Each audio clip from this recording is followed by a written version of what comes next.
Ngasi aina lakhutjariba topic se Laphu Tharo Chabagi maru oiba Kanaba Khara Khangminasi adum irai laina phangba barang kaina phangba chinjak ni Laphu Tharo hariba chinjak asida Kanaba nutrients mayam ama yauri carbohydrate yawi protein yawi potassium zinc iron chiguma mayam yawi adubu fat ki changdi yamna yaude aduga carbs ki chang carbohydrate ki chang yamna nemba fiber yamna wangba chinjak amani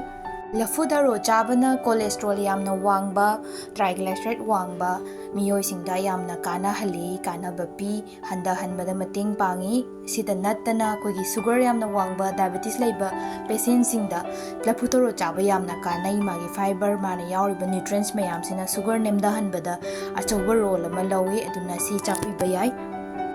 Laphu Tharo da fiber makhal ani thokna yawi insoluble fiber su yawi soluble fiber su yawi duna insoluble fiber sina kaidawi haiba matamda khoi digestive ki health sing aduga healthy gut kumba ohenba chakhau gumba lekhong hamba yadaba singuma gastro gi related oiba sing sida fagat halle yamna kanaba pi maroina khong hamba yadaba miyoi singda Laphu Tharo chaba yamna kanai khong hamba da hena support ohelaga khong hamdo hanbada mating pangi